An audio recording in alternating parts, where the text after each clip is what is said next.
नमस्कार दोस्तों, जिस चीज़ पे हम आज बात करने वाली है वो बात भारत की है, वो बात अमर की है, अकबर की है, एंथनी की है, बलबीर सिंह की है।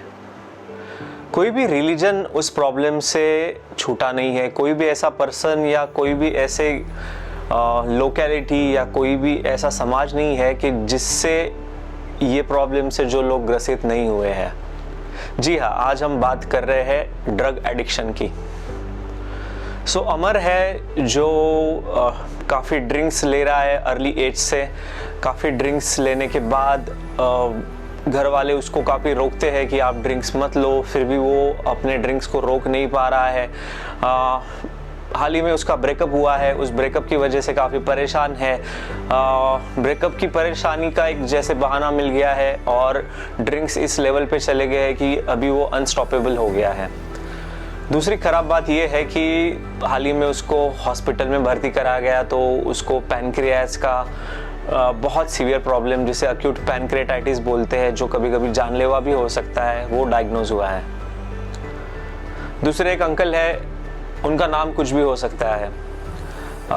एज लगभग 55 साल की है।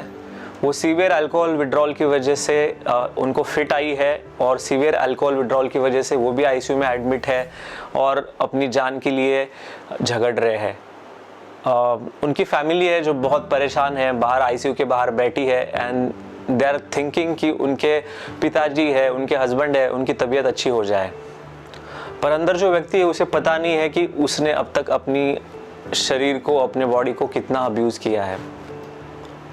एक चौथे अंकल है या चौथे पर्सन है जो चरस, गांजा, भांग, हशीश लेते हैं, जिसकी वजह से उनका मानसिक संतुलन पूरा चला गया है। काफ़ी इंटेलिजेंट स्टूडेंट थे, किंतु आज सिंपल चीज़ें उनको याद नहीं रहती है। हमेशा चिड़चिड़े रहते हैं, गुस्से में रहते हैं। कोई भी बात बोलो तो चिढ़ जाते हैं। काफ़ी सस्पिशियस हो गए हैं।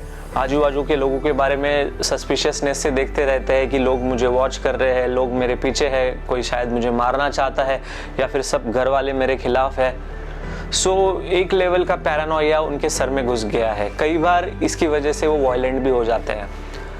कई बार बहुत ज़्यादा खाना खा लेते हैं, कई बार बहुत ज़्यादा स्वीट चीज़ें खाते हैं, आंखें हमेशा लाल रहती हैं। एक दूसरे भाई है जिनका नाम है आरिफ भाई। आरिफ भाई एक बिजनेसमैन है। अपने दोस्तों के साथ काम में रहते रहते उनको कुछ चीज़ों की आदत पड़ गई। उनके दोस्त कभी ऐसे ऑफ़र करते कि चलो भाई ये चीज़ ट्राई कर लो, जो भी परेशानी है कम हो जाएगी, अंदर बहुत अच्छा लगेगा। इस वजह से स्टार्ट हुआ उनका मैथ। कई बार उन्होंने मेथ लिया, कई बार उन्होंने एमडी लिया, कई बार उन्होंने कोकेन लिया। जब रात रात जागते रहते थे, बहुत परेशान रहते थे, नींद नहीं आती थी, फिर उसका सोल्यूशन उनको मिला ओपियोइड्स लेना, हेरोइन लेना और स्लीपिंग टैबलेट्स लेना, जिसको लोग बटन बोलते हैं। ये चीज़ें बहुत कॉमन हो रही है।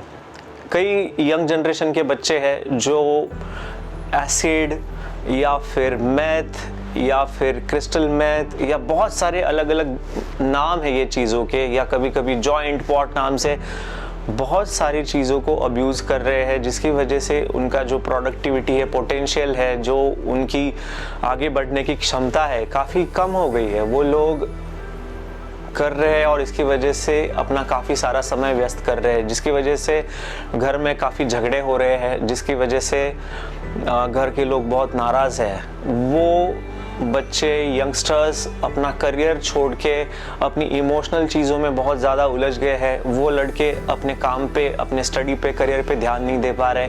उनका सारा ध्यान है कि मैं ड्रग कैसे सीख करूं, मैं किस तरीके से ये नशे वाली चीज़ को हासिल कर लूं और फिर से वो एक कश लेके आराम से पड़ा रहूं। और वो अलग अलग लोगों के लिए अलग अलग एक्सपीरियंस होता है। इसमें से कुछ लोगों को जब समझता है कि ये ड्रग्स उनको प्रॉब्लम्स कर रहे हैं, उनके ब्रेन को ख़राब कर रहे हैं, उनकी मेमोरी को ख़राब कर रहे हैं, उनकी थिंकिंग पावर को ख़राब कर रहे हैं, उनका कॉग्निशन ख़राब कर रहे हैं, उनका डिसीजन मेकिंग ख़राब कर रहे हैं, तो कुछ लोगों को अंडरस्टैंडिंग या इंसाइट आती है कि हाँ, मुझे ये चीज़ को छोड़ना है।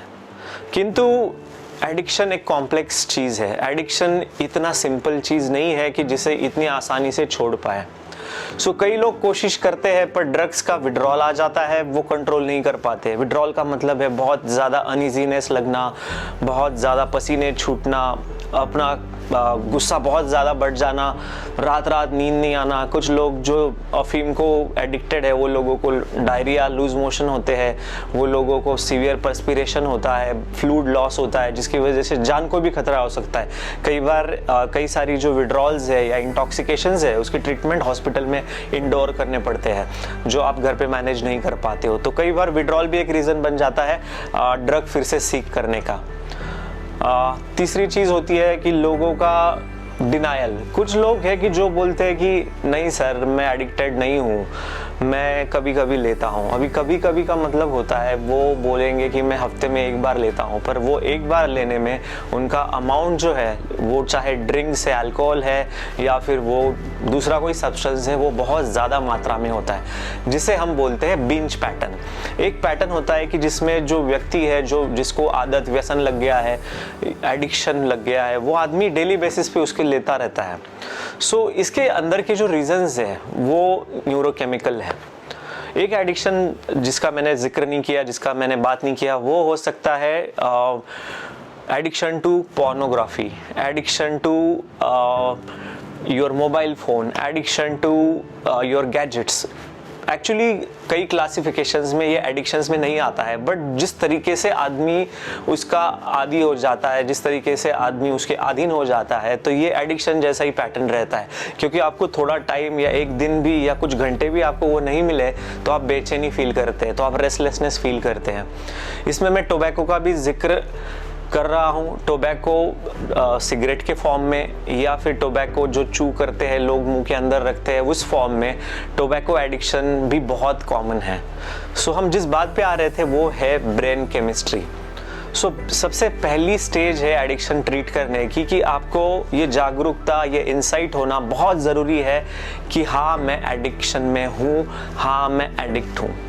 अगर एडिक्ट है तो ये कोई गाली नहीं है। अगर एडिक्शन है, डिपेंडेंस है, तो आप कोई बुरे व्यक्ति नहीं है। और ये फैमिली मेंबर्स ने भी याद रखना है कि अगर आपके कोई फैमिली मेंबर को एडिक्शन है तो वो इंसान बुरा नहीं है। बहुत बार ये होता है कि आप उसको एडिक्ट नज़र से देखते हो या ख़राब नज़र से देखते हो या उसको बुरा आदमी मानते हो, इसीलिए उसको एडिक्ट शब्द से बहुत ज़्यादा घृणा आती है। वो हमेशा डिनाइल में रहता है। पैटर्न उसका एडिक्शन का ही रहता है, डिपेंडेंस का ही रहता है। नहीं लिया तो उसको बहुत मुश्किल हो जाती है कि किस तरीके से वो जिए, किस तरीके से वो रात को सोए, किस तरीके से वो जजमेंट ले, क्योंकि हर चीज़ वो एडिक्शन पे ही डिपेंड होती थी। इसीलिए आप फैमिली मेम्बर्स भी ये समझने का कोशिश कीजिए कि addictions, dependence of any substance, it is a disorder, it is a disease of mind, it is a disease of brain. Basic chemical जो है इन्वॉल्व एडिक्शन में, it is called as dopamine. Dopamine नाम का जो chemical है brain में, उसका level addictive substance की तरफ जैसा आपका इच्छा जाता है वो डोपामीन बढ़ने लग जाता है। और जब आप एडिक्टिव सब्सटेंस लेते हैं तब जाके आपके डोपामीन की रिलीफ या उसका जो सर्ज है वो कम होता है। कहीं पे वो डोपामीन रश की वजह से लोग वो सब्सटेंस लेते हैं, और नहीं ले तो उनको वो डोपामिन बढ़ने से और नहीं मिलने से क्रेविंग्स होते हैं, एक तरीके का रेस्टलेसनेस होता है, एक तरीके का बेचैनी होता है, और वो उसको बेयर नहीं कर पाते हैं। ये डोपामिन केमिकल ब्रेन के रिवॉर्ड सिस्टम को रिवॉर्ड देता है। जिस तरीके से आपको अगर किसी ने कुछ पैसे दे दिए कुछ अच्छे काम के तो आपको खुशी होती है, किसी ने आपको प्रेज किया तो आपको खुशी होती है, यू फील गुड। इसी तरीके से ये रिवॉर्ड सेंटर को जब डोपामिन मिलता है तो आदमी को मिलता है प्लेजर। एंड यू नो कि प्लेजर दुनिया का सबसे बड़ी चीज़ है जिसके पीछे सब लोग भागते रहते हैं। डोपामिन केमिकल का जो सब्सटेंस है, अल्कोहल है, चरस, गांजा है, अफीम है, कोकेन है या मेथ है, ये सब चीज़ों की वजह से डोपामिन अलग अलग मात्रा में ब्रेन में बढ़ता रहता है, और जिसकी वजह से पर्सन को काफ़ी अच्छे अच्छे फीलिंग, अलग अलग एक्सपीरियंसेस आते हैं। किसी को बहुत हाई फीलिंग्स आती है, किसी को बहुत रिलैक्स वाला काम फीलिंग आता है, किसी को साइकेडेलिक एक्सपीरियंसेस होते हैं, किसी को तो कोई लोग बोलते हैं कि हमें अलग ही डायमेंशन का कुछ फील आता है। So you know these are perceptual disturbances और kind of illusions they feel because of the substances. पर वो व्यक्ति को ये बीमारी है ये पता होना बहुत ज़रूरी है। जिस दिन आपको समझ में आए कि हाँ मैं इसका आदी हो चुका हूँ, मैं बिना इसके सोच नहीं पाता हूँ, इसकी वजह से मेरे बहुत सारे पैसे खर्च हो रहे हैं, इसकी वजह से मेरी सेहत ख़राब हो रही है, वो दिन है कि आपने डिसीजन लेना है कि आपकी एडिक्शंस को आपने स्टॉप करना है। सबसे पहला व्यक्ति और सबसे बेस्ट व्यक्ति जो आपका एडिक्शन स्टॉप कर सकता है वो है केवल आप, जो आदी है, जो एडिक्ट है। तो आपको सबसे पहले वो डिसीजन लेना पड़ेगा। पर एक बात इम्पॉर्टेंट है कि सिर्फ विल पावर से एडिक्शन छूटना बहुत रेयर बात है।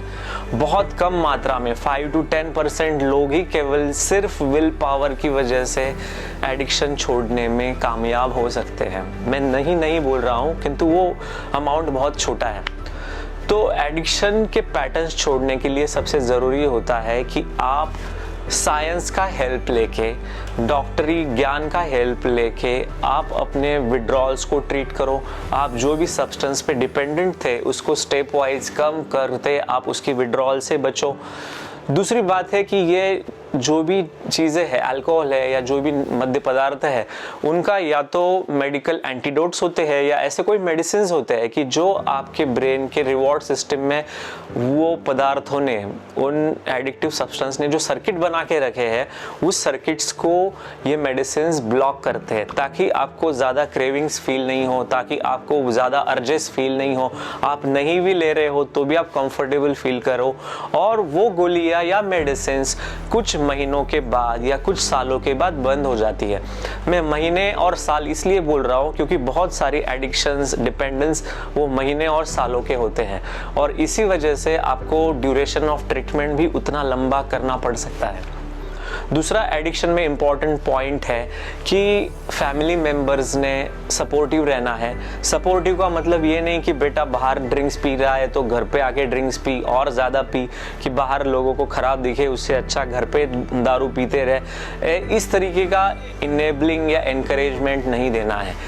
आपको सपोर्टिव ऐसे रहना है कि आप अगर छोड़ना चाहते हो तो हम लोग आपके साथ हैं। उसके लिए आपको जो डॉक्टरी हेल्प चाहिए या फिर आपको कोई रिहैबिलिटेशन सेंटर में एडमिट होना है क्योंकि आप घर पे स्टॉप नहीं कर पा रहे हो, तो हम आपके साथ हैं। उसकी ट्रीटमेंट के लिए, आपका मॉरल सपोर्ट के लिए या फिर जो भी फाइनेंशियल सपोर्ट्स के लिए as a family member, as a friend आप वहाँ पे रह सकते हैं। You can support that person. And scientific way से जाएंगे तो एक्चुअली आपके कोई भी तरीके से एडिक्शन से बाहर निकलने के चांसेस काफ़ी बढ़ जाते हैं। 60 to 70% चांसेस होते हैं कि आप रिकवर हो सकते हैं। एक और नियम है या फिर एक और चीज़ है जो I would say it is a myth. बहुत से लोगों को लगता है कि एडिक्शंस में किसी पर्सन को एकदम रॉक बॉटम स्टेज आ जाए, यानी वो इस तरीके के गिर जाए कि वो संभल नहीं पाए, तब जाके उसको समझता है या तब जाके उसको जागृति आती है कि अभी उसको एडिक्शन नहीं करना है। बट ये चीज़ रॉन्ग है, ऐसा नहीं है। आप कोई भी स्टेज में, अर्ली स्टेज में जब आपको यह ज्ञान आ जाए, आपके दिमाग में लाइट आ जाए, भगवान है या जो भी ऊपर वाले की मर्जी से, कृपा से आपको जब भी समझ में आए कि ये एडिक्शंस का ट्रैप में से मुझे निकलना है, ये एडिक्शंस मुझे निकलने नहीं दे रहे, वो दिन आपकी लाइफ का बेस्ट डे रहेगा ये सोचने को या स्टार्ट करने को कि एडिक्शंस कैसे छोड़ने हैं। एंड अ साइकेट्रिस्ट, आपके आसपास जो भी साइकेट्रिस्ट रहेंगे या फिर डी एडिक्शन सेंटर जहाँ पे साइकेट्रिस्ट डॉक्टर्स है, ऐसे सेंटर्स आप चुनेंगे तो अच्छा रहेगा क्योंकि साइकेट्रिस्ट मोस्टली उनको पता होता है कि किस तरीके से कौन से ड्रग्स आपकी है। प्लस कभी कभी ऐसा देखा गया है कि सब्सटेंस एडिक्शंस के साथ, नशाओं के साथ कोमॉर्बिडिटीज़ भी होती है। जैसे बहुत सारे लोगों को डिप्रेशन, बाइपोलर डिसऑर्डर या फिर एंजाइटी डिसऑर्डर ये भी होते हैं। कई लोग ये नशों को या नशा अपनी मेडिसिन के तौर पे लेते हैं जो कि मेडिसिन है नहीं। तो कई अपने अंदर के प्रॉब्लम्स ट्रीट करने को भी लोग ये लेते रहते हैं। उनको लगता है कि ये मुझे हेल्प कर रहा है, but it is not a medicine, क्योंकि लॉन्ग टर्म में ये आपकी सेहत या आपकी मानसिक स्वास्थ्य को खराब करने ही वाला है। एक दिन ऐसा आएगा कि शायद आप या तो साइकोटिक हो सकते हैं, या तो आप अपना सब प्रोडक्टिविटी खो सकते हैं, या फिर आप पूरे ए मोटिवेशनल भी हो सकते हो कि जब आपको कुछ करने का इच्छा ही नहीं हो रहा है, उस टाइम को आपको एडिक्शन छोड़ना या उसका डिसीजन लेना भी डिफिकल्ट जाएगा। सो राइट टाइम वही होता है कि जब आपका ब्रेन सेंस में है, वो समझ सकता है कि मुझे एडिक्शन स्टॉप करने हैं। सो आपका विल पावर और आपके परिजनों का, आपके फ्रेंड्स, सोशल सपोर्ट और डॉक्टर का सपोर्ट, साइकेट्रिस्ट का सपोर्ट, ये सब चीज़ें जब साथ में चलते हैं तब रिजल्ट दिखने शुरू होते हैं। एडिक्शंस के रिजल्ट बहुत फास्ट नहीं होते। सबसे पहला फेज डिटॉक्स का होता है, जो जनरली फिजिशियन के अंडर या हॉस्पिटल में एडमिट करके किया जाता है, और उस विड्रॉल में कभी कभी जान को भी खतरा हो सकता है। इसीलिए कभी कभी पेशेंट को आईसीयू में भी शिफ्ट करना पड़ सकता है या किया जाता है, क्योंकि बेहतर केयर लिया जाए। जब ये पहला डिटॉक्स का फेज ओवर हो जाता है, जब पेशेंट मेडिकली या फिजिकली स्टेबल हो जाते हैं, उसके बाद फिर उनको काउंसलिंग शुरू होता है। पर्सनल काउंसलिंग होते हैं, डॉक्टर के 1-to-1 काउंसलिंग सेशंस या थेरेपी सेशंस होते हैं, डिपेंडिंग उनका जो अंदर का पर्सनैलिटी है या फिर उनके साइकोलॉजिकल टेस्ट्स में जो आया है या फिर जो परिजनों ने हिस्ट्री बताई है, उसके अनुसार उनका काउंसलिंग शुरू होता है। काउंसलिंग के अलावा बहुत बार या तो डेडिकेटेड सेंटर्स अगर होंगे या फिर वो व्यक्ति घर पे भी योगा है, मेडिटेशन है, ये प्रैक्टिसेस, रेगुलर एक्सरसाइज कर सकता है। ये चीज़ें एडिक्शंस में थोड़ा हेल्प ज़रूर करते हैं, क्योंकि अगर आप रेगुलर एक्सरसाइज करेंगे तो आपके अंदर के बॉडी के अंदर के एंडोर्फिन्स केमिकल्स बढ़ते हैं, जो फील गुड केमिकल्स है, एक तरीके के ओपियोइड्स है, तो उस वजह से भी अच्छा आता है। और ग्रुप थेरेपी भी एक पार्ट है। अगर आप रिहैब सेंटर में हो तो वहाँ पे ग्रुप थेरेपीज भी होती है, जिसकी वजह से पेशेंट्स एक दूसरे के एक्सपीरियंसेस शेयर करते हैं, और उसकी वजह से भी जो एक व्यक्ति उस प्रोसेस में से जा रहा है उसको अच्छा और बेनिफिशियल चीज़ उससे समझता है कि उसने क्या मिस्टेक्स की है, कौन सी मिस्टेक्स वो फ्यूचर में अवॉइड कर सकते हैं। ड्रिंक्स छोड़ने के लिए अल्कोहलिक एनोनिमस है, या फिर इस तरीके के एनोनिमस नाम के काफ़ी डी एडिक्शन वाले ऑनलाइन भी फोरम्स है, या फिर आपके आसपास लोकेलिटी में अगर आप थोड़ा सर्च करेंगे तो आपके साइकेट्रिस्ट भी आपको कोई ऐसे स्थान बता सकते हैं कि जहाँ पे एनोनिमस ग्रुप्स होते हैं, जहाँ पे आपको सच्ची में आपके नाम बताने की भी ज़रूरत नहीं है। You need to share your own thoughts, feelings about the addiction and how you are dealing with and how they are dealing with it, and how you can each other can take advantage of each other's experiences. But medicines का role, because it is a disease, बहुत important है। कई लोग ये नहीं समझते। सो बहुत लोग क्या करते हैं कि पहली स्टेज में पेशेंट को रिहैबिलिटेशन सेंटर में डाल देते। कई बार वहाँ पे साइकेट्रिस्ट नहीं होते हैं जो रेगुलर बेसिस पे या डेली बेसिस पे उनको देखे। इसका प्रॉब्लम ये होता है कि पेशेंट कभी कभी सीवियर विड्रॉल में जा सकता है, जिससे जान का खतरा हो सकता है, वो वायलेंट हो सकते हैं, साइकोटिक फेज हो सकता है, जो कई बार अनट्रेन्ड स्टाफ को हैंडल करना पॉसिबल नहीं होता है। दूसरी प्रॉब्लम ये है कि अगर ऐसा हो तो फिर आप किस तरीके से इस चीज़ को हैंडल करेंगे। अगर आपने एडमिट नहीं किया है या फिर ऐसे अनट्रेन्ड रिहैब में एडमिट किया है तो इवन घर पे भी आप इस चीज़ को, विड्रॉल को हैंडल नहीं कर पाते हो। ये आप फिजिशियन और साइकेट्रिस्ट जहाँ पे है वहीं पे करोगे तो सबसे अच्छे रिजल्ट्स आते हैं, नहीं तो पेशेंट की जान को भी खतरा हो सकता है। और ट्रेनिंग बहुत इंपॉर्टेंट चीज़ होती है कि कितना डोज कौन से सब्सटेंस है। कभी कभी इसके साथ आपको जनरल बॉडी टेस्टिंग या यूरिन का ड्रग स्क्रीन भी करना पड़ता है, जो बहुत फ़ायदेमंद होता है, जिसकी वजह से डॉक्टर्स को आइडिया आता है कि कौन से सब्सटेंसेस कैसे देने हैं या किस तरीके से अपन मेडिसिन को या डोसेज को कम कर सकते हैं, टेपर कर सकते हैं। फैमिली सपोर्ट उसके बाद बहुत इंपॉर्टेंट होता है। या तो रिहैब में आप है तो वहाँ पे पेशेंट को सपोर्टिव रहना, या फिर रिहैब से जब डिस्चार्ज हो जाए उसके बाद का जो साइकेट्रिक फॉलोअप्स है या साइकेट्रिक ट्रीटमेंट है, दे आर वेरी इंपॉर्टेंट। बहुत से लोगों को वो पता नहीं होता है कि मेडिसिन्स का रोल डी एडिक्शन में बहुत इंपॉर्टेंट है। आजकल बहुत सारी नई अच्छी मेडिसिन्स हैं कि जो आदमी को हेल्प करते हैं, इतनी सीवियर क्रेविंग्स नहीं आए, उसकी जान को खतरा नहीं हो और मेडिसिन सेफ होते हैं।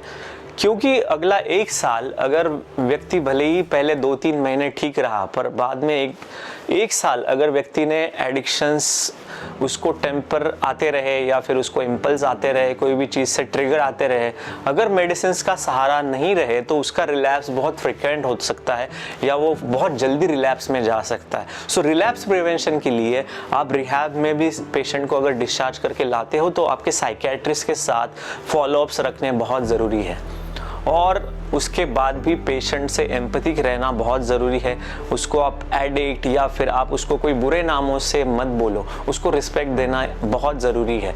और आप जब साइकियाट्रिस्ट, साइकोथेरेपिस्ट ये फॉलोअप सेशंस चालू रखेंगे तो काफ़ी इजी बन जाता है, क्योंकि जब वो डॉक्टर को रेगुलरली विजिट करते हैं तो पेशेंट को भी खुद को एक गोल, एक एम रहता है कि हाँ मुझे भी इस चक्कर से निकलना है। उनका मोटिवेशन लेवल बढ़ जाता है काउंसलिंग की वजह से, और वो मोटिवेशन की वजह से वो लॉन्ग टर्म में या पूरी लाइफ के लिए वो ड्रग्स से निकल सकते हैं, उससे राहत पा सकते हैं या एडिक्शन से बाहर निकल सकते हैं। सो ये इम्पॉर्टेंट समझना है कि एडिक्शन एक बीमारी है, डिसीज़ है। इसका साइकेट्री ट्रीटमेंट और विल पावर, ये दोनों चीज़ें बहुत ज़रूरी है। मेडिकल ट्रीटमेंट भी करवानी पड़ सकती है डिपेंडिंग ऑन द सिस्टम, क्योंकि जो नशा या ड्रग्स लोग करते हैं उसकी वजह से लिवर, पैनक्रियाज, हार्ट, बॉडी के सभी ऑर्गन्स पे काफ़ी नेगेटिव परिणाम होते हैं, और कई बार इन्फेक्शंस भी होने के चांसेस होते हैं अगर वो पेशेंट आईवी ड्रग अब्यूज़ कर रहे हैं। सो जो भी पर्सन नशा लेता है उसने ये समझना ज़रूरी है कि हम एग्जैक्टली क्या कर रहे हैं। हम ऐसी चीज़ कर रहे हैं कि जिसका कोई मीनिंग नहीं है। कभी तो एज अ स्टाइल हमने शुरू किया था, कभी तो किसी को इमिटेट करते हुए शुरू किया था, बट जाके हम एक ट्रैप में अटक गए हैं। इस ट्रैप से निकल नहीं पा रहे, इससे निकलना बहुत ज़रूरी है। और जब आप निकल जाओगे तो एक नया सवेरा आपके लिए, आपकी फैमिली के लिए वेट करता रहेगा। दूसरा पार्ट ये भी समझना है कि बहुत सारे जो नशा या बहुत सारा नशा पूरी दुनिया में या भारत में भी जो फैलता है उसके पीछे नार्को टेररिज्म है। सो कई बार आप अगर नशा कर रहे हो तो ये भी समझो कि आपके नशे का जो पैसा है वो कहीं पे आपके देश के खिलाफ ही नार्को टेररिज्म में यूज़ हो रहा है। सो अपनी आंखें खोलिए, अपने रिश्तेदारों के लिए भी डी एडिक्शन समझिए कि एडिक्शंस के लिए डी एडिक्शन ट्रीटमेंट कितना इम्पॉर्टेंट है। आपके आसपास के साइकेट्रिस्ट को मिलिए, उनसे जानकारी लीजिए, और आप अगर खुद पेशेंट है तो आप भी डॉक्टर से मिलने को शर्माइए मत। इसमें कोई शर्म की बात नहीं है। कोई भी व्यक्ति कोई भी स्टेज में किसी चीज़ का एडिक्ट हो सकता है, क्योंकि किसी भी व्यक्ति के दिमाग में डोपामिन है तो उसको एडिक्टिव टेंडेंसीज आ सकती है। बाकी जो चीज़ें एडिक्शन से हम दूसरे वीडियो में डिटेल में शेयर करेंगे कि एडिक्शंस क्यों और कैसे होते हैं। इस वीडियो में मेरा काम सिर्फ यही था कि आप एडिक्शंस का जो मेडिकल मॉडल है, आप एडिक्शंस का जो ट्रीटमेंट है उस पार्ट को समझो, क्योंकि ये बातें कई बार पर्सनल काउंसलिंग में बतानी पड़ती है जिसमें बहुत समय जाता है।